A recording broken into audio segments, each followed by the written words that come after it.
आज की वीडियो में हम हाल ही में रिलीज माँ मूवी की स्टोरी एक्सप्लेन करने वाले हैं, जो कि चंद्रपुर नाम के एक गांव की है। कहानी की शुरुआत में हम अंबिका को देखते हैं, जो कि स्कूल के बच्चों को माँ काली के बारे में समझा रही होती है। तभी वहाँ पर उसका पति शुभांकर आ जाता है और उसकी एक बेटी भी होती है जिसका नाम श्वेता था। श्वेता उन दोनों से चंद्रपुर गांव जाने के बारे में कह रही होती है, तो उसके पिता उसे वहां जाने से मना कर देते हैं और उसकी माँ भी चंद्रपुर गांव के बारे में बताने से उसे मना कर देती है। तभी वहाँ पर शुभांकर कहता है हमें उसे सब कुछ बता देना चाहिए।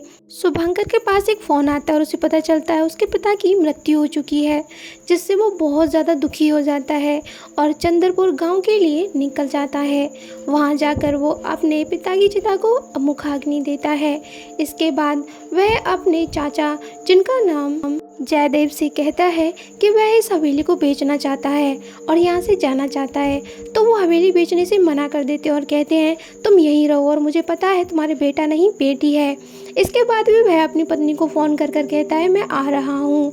उधर हम देखते हैं अंबिका जब श्वेता के कमरे में जाती है तो देखती है उसने एक ड्राइंग बनाई हुई थी एक पेड़ की, जो कि काफ़ी अच्छी लग रही थी। तो वह उसका फ़ोटो लेके शुभांकर को भेजती है, जिससे शुभांकर परेशान हो जाता है।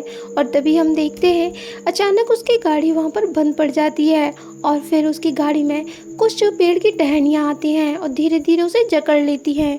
इसके बाद गाड़ी में आग लग जाती है और हमें पता चलता है एक राक्षस का काम था। इसके बाद शुभांकर यहाँ पे ख़त्म हो जाता है और श्वेता बहुत टूट जाती है, तो उसे अंबिका समझाती है। जयदेव अंबिका को फ़ोन कर कर कहता है कि मुझे ब्रोकर मिल गया है, तुम ज़मीन का सौदा करने के लिए यहाँ आ जाओ। तो अंबिका गांव जाने की बात कहती है, तो श्वेता कहती है मुझे भी साथ ले चलो। इसके बाद वह श्वेता को अपने साथ लेकर चंद्रपुर गांव के लिए निकल जाती है। जब वो वहाँ पहुँचती है तो उसे कुछ भी अच्छा नहीं लग रहा होता है। तभी वो देखती है कि वहाँ पर जो नौकर नौकरानी थे उन्हें वो बिल्कुल भी ये पसंद नहीं आ रही थी। तभी ये सब देखकर उसे बुरा लगता है, लेकिन वह कुछ भी नहीं कहती। तो नौकर आकर यहाँ पर अंबिका को अपनी फैमिली से मिलाता है, जिसमें उसकी पत्नी नंदिनी और बेटी दीपिका होते हैं। यहाँ पर दीपिका की दोस्ती श्वेता से अच्छी हो जाती है। इधर ब्रोकर आता है और वह ये हवेली बेचने से मना कर देता है और कहता है ये हवेली बदनाम है और सब लोग कहते हैं ये भूतिया है। तभी यहाँ पर जयदेव कहता है तुम चिंता मत करो, मैं इसे भिजवा दूंगा। लेकिन ब्रोकर बिल्कुल साफ तौर पर मना कर देता है, जिससे अंबिका थोड़ी सी परेशान हो जाती है। तभी हम देखते हैं दीपिका और श्वेता यहाँ पर साथ में खेल रहे होते हैं कि तभी उसे श्वेता अपनी ड्राइंग दिखाती है, जिसे देखकर दीपिका जो होती है डर जाती है और कहती है ये तो गांव का पेड़ है। तभी यहाँ पर श्वेता कहती है वो पेड़ कैसा है मुझे भी दिखाओ ना। तो दीपिका मना कर देती है, लेकिन काफ़ी मना करने के बाद भी जब श्वेता नहीं मानती तो उसे लेकर उसी खंडर में जाती है और उसे पेड़ दिखाने ले जाती है। तभी वहाँ कुछ अजीब होता है, लेकिन अंबिका उन्हें ढूंढते हुए वहाँ पर पहुँच चुकी थी और तभी वहाँ नंदिनी भी आती है। वह उस पर चिल्ला रही होती है।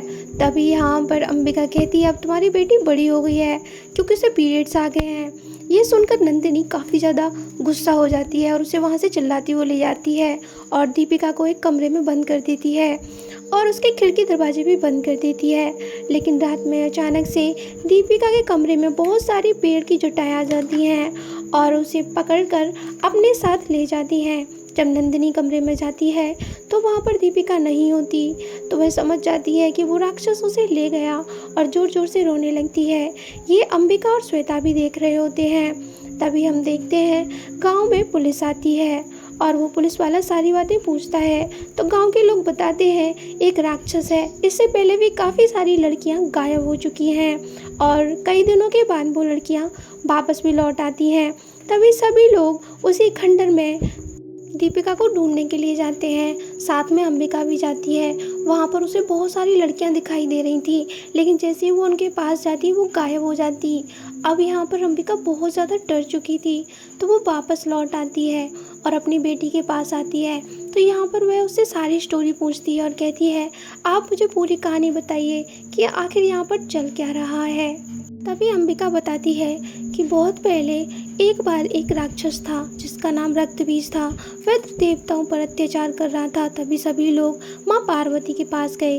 तब उन्होंने एक भयानक रूप लिया माँ काली का और उन्होंने रक्त बीज को मारकर उसका सारा रक्त पी लिया, क्योंकि उसके रक्त जब भी ज़मीन पे गिरता तो एक और राक्षस पैदा हो जाता। जब माँ काली उसे मार रही थी तो उसकी एक खून की बूंद चंद्रपुर गांव में गिरी, जिससे एक राक्षस पैदा हुआ। लेकिन वो पेड़ था, इसलिए उसके खून से और राक्षस पैदा नहीं हो सकते थे, लेकिन वह गांव लोगों को परेशान कर रहा था। तभी यहाँ पर एक व्यक्ति ने उसे ख़त्म करने की ठानी और वो माँ काली की पूजा करने लगा और उसे ख़त्म कर दिया। लेकिन उस राक्षस ने अपना बीज उसी व्यक्ति की बेटी की कोख में डाल दिया था और धीरे धीरे वो बड़ा हो रहा था। लेकिन जब व्यक्ति को इस बात का पता चला तो उसने अपनी ही बेटी को बलि चढ़ा दिया और इसके बाद वो हमेशा के लिए ख़त्म हो गया। लेकिन वो राक्षस अभी भी जिंदा है। लेकिन तभी से यहाँ पर जो भी बेटी पैदा होती है उसे ख़त्म कर दिया जाता है।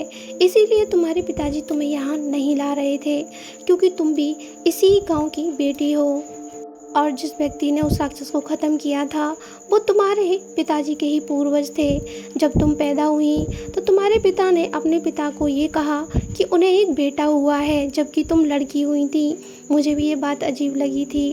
उन्होंने मुझे बताया कि जब मैं पैदा हुआ था तो मेरे साथ में मेरी एक बहन भी पैदा हुई थी, लेकिन मेरे पिताजी मेरी बहन को लेकर चले गए और उसे पुरोहिता को दे दिया, जो कि लड़कियों की बलि चढ़ाने के लिए लेके जाया करती थी। इधर इंस्पेक्टर और जयदेव उन लड़कियों से पूछताछ कर रहे थे जो कि वापस आ चुकी थी, लेकिन वो लड़कियां उन्हें कुछ भी नहीं बताती और जयदेव भी उन्हें बताने से मना कर रहा होता है।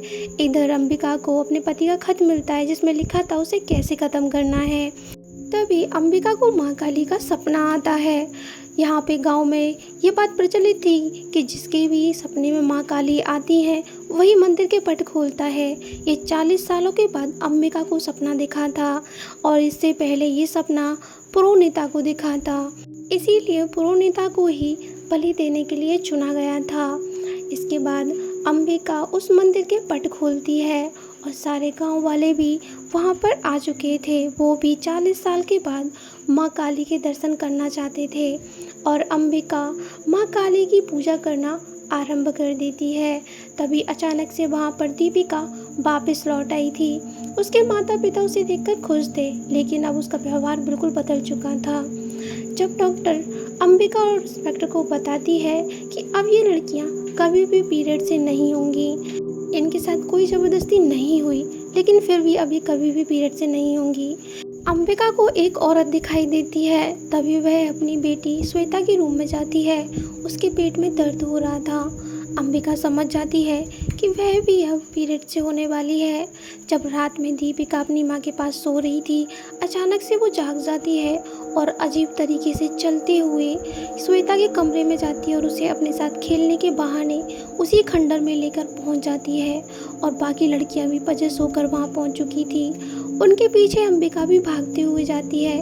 वह उन लड़कियों से लड़ती है और अपनी बेटी को जैसे तैसे बचाकर अपने घर ले आती है। तभी अंबिका ठान लेती है कि अब वो यहाँ एक पल और नहीं रहेगी और वो जल्दी से अपनी बेटी के कपड़े चेंज करने लगती है, वहाँ से जाने लगती है। तो जयदेव यहाँ से जाने से मना कर देता है, लेकिन अंबिका उसकी नहीं सुनती और जाने की ठान लेती है और वहाँ से निकल जाती है। लेकिन रास्ते में वो लड़कियाँ उस पर हमला कर देती हैं और उसकी गाड़ी को हवा में उठा देती हैं और उसे वहाँ पर अधमरा करके उसकी बेटी श्वेता को वहाँ से अपने साथ लेकर चली जाती हैं। तभी अंबिका जब जंगलों में थी तो उसे अचानक से होश आता है। वह एक कुटिया के अंदर थी। वहाँ पर उसे वही औरत दिखाई देती है जो उसे पहले दिखाई देती थी। इधर इंस्पेक्टर गांव में आता है तो उसे पता चलता है कि अंबिका और श्वेता भी गायब और उनके साथ जयदेव भी गायब है। तभी इंस्पेक्टर सोचता है कि जरूर जयदेवी के ही कारण ये सब हो रहा है, क्योंकि वह लड़कियों को भी कुछ नहीं बोलने दे रहा था। इधर यहाँ पर अंबिका को भी जयदेव पर ही शक होता है, क्योंकि वही हर चीज़ की वजह था। तभी वो बुढ़िया अंबिका को सच्चाई बताती है। वह बताती है कि वही पुरोहिता है। जब बलि दी जाने वाली थी तो वह उस लड़की को मारने से मना कर देती है और कहती है वह ये सब नहीं कर सकती। लेकिन तभी जयदेव जो कि जवान था वह उसे मारने के लिए और कहता है ये लड़की है, ये सब ये नहीं कर सकती, ये काम मैं करूँगा। पुरोनिता को यहाँ पे बहुत ही ज़्यादा बुरा लग रहा होता है। तभी जयदेव अपने भाई से कहकर उस बच्ची की बलि देने के लिए चला जाता है और खुद ही उसको समाप्त कर देता है। लेकिन जब रात में वो सो रहा था तो वो राक्षस उस पर हमला करता है और उसे मारने की कोशिश करता है। तो जयदेव उससे यहाँ पर डील कर लेता और कहता है, मैं तुम्हें वो लड़कियाँ ला के दूँगा। और तभी से जयदेव उसे लड़कियाँ लाकर देता है। वो उस राक्षस के कब्जे में है। तभी पुरोनिता बताती है कि जयदेव ने ही शुभांकर के पिता को मारा, जिससे कि शुभांकर यहाँ पर आए और उसके साथ यहाँ पर श्वेता भी आए, जिससे वो उसे उस राक्षस को दे सके। ये सुनकर अंबिका श्वेता को बचाने की जाने की कोशिश करती है, लेकिन उसे पुरोनिता रोक लेती है और कहती है, तुम्हें देवी माँ ने चुना है, तुम्हें पूजा करनी चाहिए उनकी और तभी वहाँ जाना चाहिए। इसके बाद यहाँ पर अंबिका देवी माँ काली की पूजा करने लगती है। और इधर हम देखते हैं वो जो इंस्पेक्टर था वो वहीं उस खंडर में पहुँच जाता है, जहाँ पर उसका सामना जयदेव से होता है, जो कि एक राक्षस में बदल चुका था। अब अंबिका माँ देवी की पूजा करने के बाद वहाँ से उसी खंडर में चली जाती है, जहाँ पर उस पर वही लड़कियाँ हमला करती हैं। लेकिन वह अपना हाथ उनके सिर पे लगाकर उनको यहाँ पर ठीक कर देती है और वो लड़कियाँ भी अब ठीक हो जाती हैं। तभी वहाँ जयदेव आता है, जो कि अंबिका पे हमला करता है। वो अंबिका को मारने लगता है और उसे हवा में उठा देता है। तभी अंबिका का खून उसी ज़मीन पर गिरता है जहाँ पे लड़कियों को मारा गया था। उनकी हड्डियों से उनकी आत्माएं निकलती हैं और यहाँ अंबिका में माँ काली की शक्ति आ जाती है, जिससे वो हवा में उड़ रही थी और वो एक ही बार में उस राक्षस को ख़त्म कर देती है। अब राक्षस तड़पने लगता है।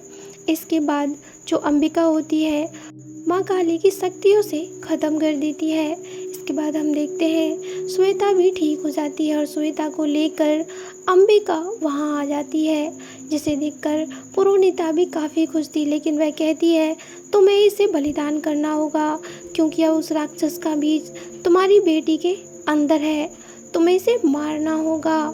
और यहाँ पर अंबिका भी उसकी बलि देने के लिए तैयार हो जाती है और जैसे ही वो उसको मारने वाली होती है, गांव वाले बहुत दुखी हो रहे होते हैं। तभी वहाँ पर अचानक से जितनी बच्चियों की बलि दी गई थी उनकी आत्माएं आ जाती हैं और सारी आत्माएं आज़ाद हो जाती हैं और यहाँ पर श्वेता के पेट से भी उसका बीज गायब हो जाता है। तो पुरोनिता अंबिका को रोक देती है और कहती है, तुम्हारी बेटी अब बिल्कुल ठीक है, वो बीज खत्म हो चुका है। तो अंबिका श्वेता को अपने गले लगा लेती है और गांव के सभी लोग बहुत ज़्यादा खुश होते हैं और ये देखकर वह समझ जाते हैं अब वो राक्षस हमेशा के लिए चला गया। लेकिन कुछ दिनों बाद हम देखते हैं वो राक्षस अभी भी जिंदा था और कहता है, जब तक यहाँ पर लोग रहेंगे राक्षस भी आता रहेगा। तो दोस्तों, आपको वीडियो की एक्सप्लेनेशन कैसी लगी कमेंट करके ज़रूर बताइएगा एंड वीडियो को लाइक शेयर भी करिएगा और चैनल को सब्सक्राइब करना मत भूलिएगा।